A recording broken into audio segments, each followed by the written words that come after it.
our exporters, if we have a pretty good idea that they don't need a license, we can kind of point them in that direction, and can also refer them. There are BIS specialists that they can call, and we have those. It's on BIS website, but it is confusing. And as far as your second question, yes, I think it's been under discussion for 20 years, or more, of reforming our export regulation system. I don't know. I know it's still been under discussion, and there has been movement on it, but I don't know where things stand as far as reforming those. But that is part of actually the President's National Export Initiative, is reform of that system, because we realize that it is confusing, and companies do tell us that, and yes, we do inform our higher ups, but it's a bear to reform. Sure.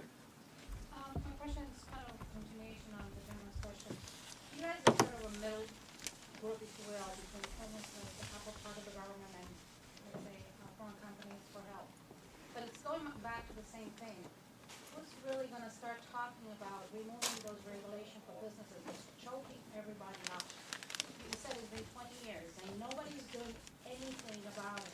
And we keep looping and looping and looping, and coming to more of those workshops to talk about this. How do we move forward? And yet, what really chokes us, it never gets addressed. I don't care who's in power, if it's Republican or Democrat. I don't care which government agency. It seems that nobody's willing to really address this, and yet here we are doing worse and worse. Well, it is under discussion now, and I should tell you as well that the majority of U.S. products, you do not need a license to export. These are generally, it's technical things, it's any kind of defense products. And think about it, I mean, if somebody's shipping guns or anything to another country, I mean, wouldn't you want, we would want to know about that. I mean, it makes sense. And so, it's kind of a specialized group of products that require licensing. But it does hit industries that may not realize, that they have to have a license. And I will say it is being talked about, and it is part of the National Export Initiative right now. We talk about it. I mean, we're good at that. We're getting better and better at talking about it. Well, I would urge you then to again contact your congresspeople to let them know. It is as far as I know, it is being seriously considered. Again, I don't know exactly where things stand. All I know is 10 years ago, going to Europe, I could see American products left and right. Everybody knows has been recently to Europe. Try finding those products. Mm-hmm. And again, like the gentleman said, countries are friendly to us. Well, right now, our biggest trading partners are Canada and Mexico. I mean, and because they're our neighbors, Europe is a big source of exports, but that's also part of the National Export Initiative. I mean, the president's goal is to double exports in 5 years, creating 2 million jobs. And when we look at the percentage of U.S. businesses that export, it's very, very small compared to a lot of European countries. So we're working on it. There's a few more. Go ahead. Well, if I can comment on her comment initially. When I lived in South Korea, it was right after they had the free trade agreement, which allowed the American beef to go into the market. Yeah. There were exposés, like 2020 things of cows like falling over, and they're sending us the beef that Americans won't eat and all these things. So it's not and that's supposed to be like a country that's friendly to us. So that's not necessarily something that you have control over all the time. So I commend your department that it even exists for such a purpose. And then my question is, I looked at the specializes in international tax compliance. Mhm. So I'm sure that's something that would be of interest to a lot of people who import or export anything. I know that you said you have like counseling or resources available. How would I perhaps get him involved with you? Feel free to give me your card. We do our overseas specialists. A lot of times, how that works is if they are, they need to know what the tariff, what the tax will be when their product's going into that country. So we can give them through our actually, I believe, is it up here? 1-800-USA Trade. We have trade specialists there who are specialized by country who can look up what the actual tariffs and taxes will be. Do I have time? Yeah, we should wrap it up.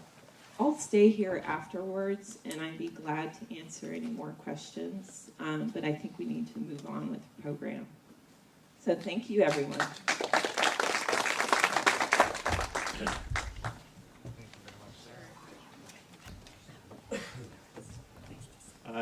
Just a couple of quick points before we move on to Sharon.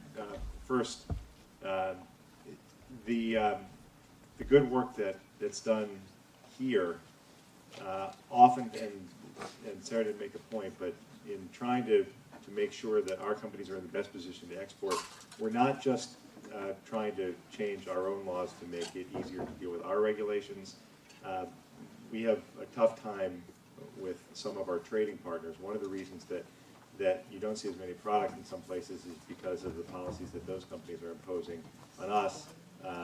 It's an issue that we deal with a lot. I serve on the Europe subcommittee. Europe's a great example, actually, and we're working to try to be able to increase the number of experts, but making sure that our products are welcome and that they can come in easily, and we deal with the tariff issue. And there are lots of other issues, but suffice to say the administration's committed to doubling the number of exports, and Congress as well, in a bipartisan way, because it shares that commitment. Next is Sharon Koenig. Sharon's I think the flip side of what Sarah just described, which is how are we going to finance all these products that are going to be exported. I also, and I apologize to Hal and others, I actually have to go to another meeting, so I'm going to introduce Sharon. I'm going to thank everyone, and again, I'm going to leave you just with this message.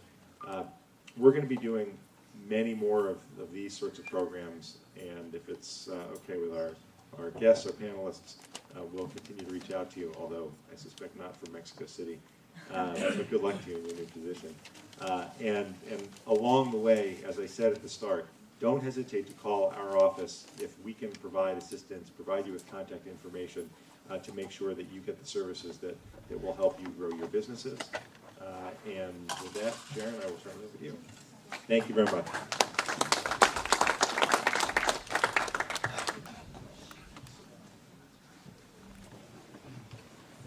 Sharon? Yes. Before you start, can I just make a suggestion? Yes. My name's Paulette Halper from Sandra Training. When questions are posed from the audience, let them please introduce themselves and their name and company. Someone in the room might need their service. That would be a business helping a business. Appreciate that. Very good suggestion. Thank you. We'll have a very short period of time to tell you about some very important information. I hate using a mic. I can project pretty well. Can everyone hear me? No. Okay, I'll use the mic. All right. Well, as the Congressman said, and I thank him very much for putting this important day together, I'm from the Export-Import Bank of the United States. It's a federal government agency. It's an independent federal government agency. What does that mean? It means we're not tied to any one of the secretaries of the cabinet. Our chairman and board of directors are appointed directly by the president, confirmed by the Senate. We are only about 400 people. And the Export-Import Bank of the United States was created in 1934 to create and sustain U.S. jobs through export. That's our main mission. And I am the regional director of the office in Miami, which has responsibility for working with exporters and companies that want to start exporting from South Carolina south. So that encompasses the entire state of Florida, obviously.